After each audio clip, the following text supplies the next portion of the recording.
예레미야 애가 4장 11절에서 22절 말씀.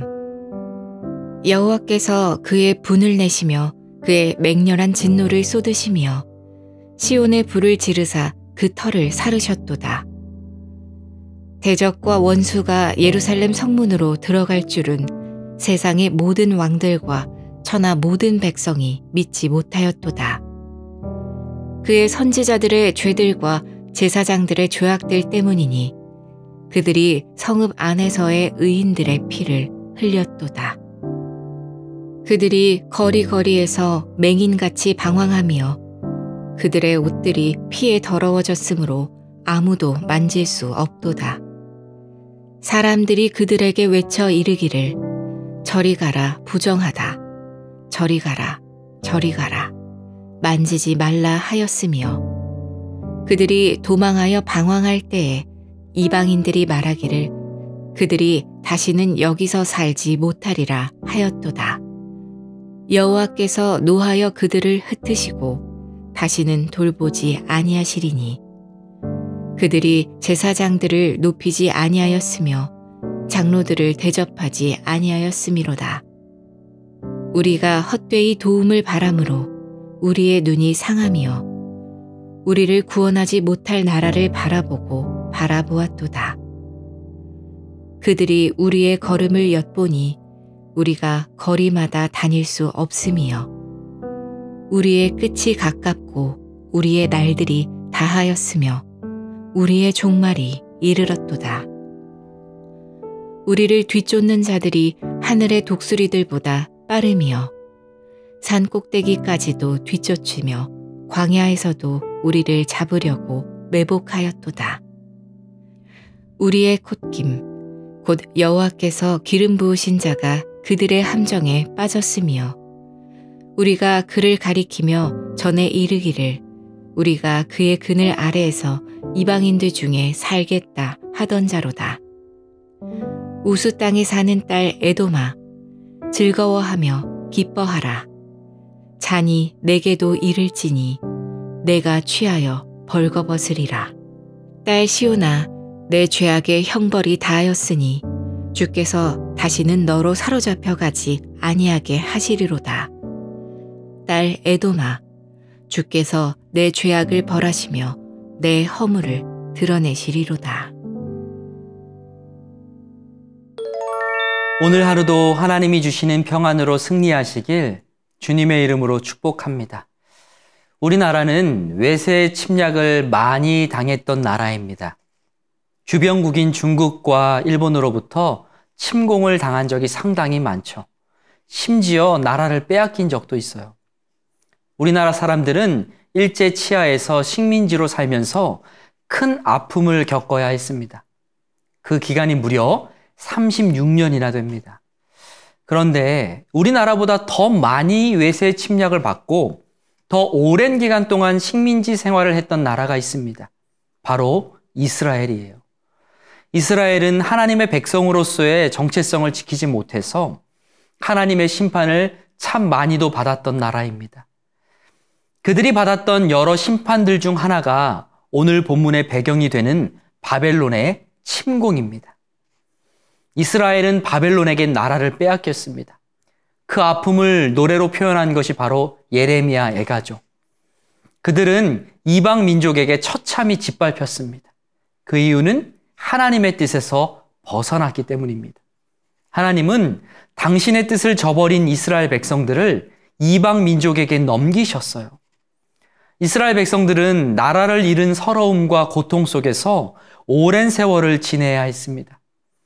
오늘 본문은 그들이 이러한 고통 가운데 깨달은 바를 기록하고 있는데요. 이를 통해 우리가 발견할 수 있는 영적인 메시지가 있습니다. 첫째, 영적인 지도자들을 위해 기도해야 합니다. 오늘 본문은 예루살렘의 최후를 지켜본 생존자들의 관점에서 노래하고 있습니다. 생존자들은 예루살렘이 멸망한 이유가 하나님의 심판 때문이라고 고백합니다. 그리고 하나님이 심판하신 이유를 설명하는데 가장 먼저 등장하는 것이 바로 제사장들과 선지자들의 죄악입니다. 본문 13절입니다. 그의 선지자들의 죄들과 제사장들의 죄악들 때문이니 그들이 성읍 안에서 의인들의 피를 흘렸도다. 생존자들은 하나님께서 예루살렘을 이방 민족에게 넘기신 이유가 종교 지도자들의 죄악 때문이라고 말합니다. 이스라엘의 가장 큰 문제는 종교적인 죄였어요. 그들은 하나님의 뜻을 잘 알지 못했습니다. 하나님을 아는 지식이 없었어요. 그리고 그나마 알고 있는 하나님의 뜻조차 따르지 못했습니다. 왜 이렇게 되었을까요? 여러 이유가 있겠지만 그중 첫 번째가 바로 영적 지도자들이 타락했기 때문입니다. 영적 지도자들은 하나님의 뜻을 온전히 전하고 모범을 보이기는커녕 도리어 의롭게 사는 이들을 핍박했습니다. 백성들은 그들의 모습을 보며 함께 타락의 길을 걸어갔어요. 그리고 백성들 역시 신실한 영적 리더들을 존경하지 않았습니다. 듣기에 좋은 소리를 외치는 거짓 선지자들의 말에만 귀를 기울였어요. 바로 이것이 예루살렘이 멸망하게 된 첫 번째 이유입니다. 이를 통해 우리는 영적인 지도자의 역할이 얼마나 중요한지 알 수 있습니다. 성도 여러분, 우리는 영적인 지도자들을 위해서 기도해야 합니다. 참된 영적인 지도자들이 세워질 수 있도록 기도해야 하고 또 그들이 하나님의 뜻에 온전히 순종하고 진리의 말씀을 사랑으로 전할 수 있도록 기도해야 돼요. 영적인 지도자들이 하나님 앞에 온전히 서 있어야 우리가 순전한 젖을 먹을 수 있다는 것을 명심하시고 이를 위해 기도하시길 바랍니다. 둘째, 그럼에도 우리에겐 소망이 있습니다. 본문은 절망적인 내용으로 가득 차 있습니다. 저자는 계속해서 비참한 상황을 나열합니다. 가뜩이나 바벨론에겐 나라를 빼앗겨서 힘든데 형제 나라라고 할 수 있는 에돔 족속 때문에 더 속이 상했다고 말합니다. 에돔 족속은 이스라엘이 고통 속에 있을 때 도와주지는 못할 망정 도리어 기뻐했습니다. 불난집에 부채질을 했어요.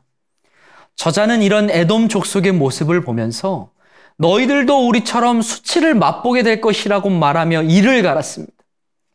저자가 이렇게 울분을 토해내는 가운데 반전의 메시지가 그의 입에서 흘러나왔습니다. 본문 22절 상반절입니다.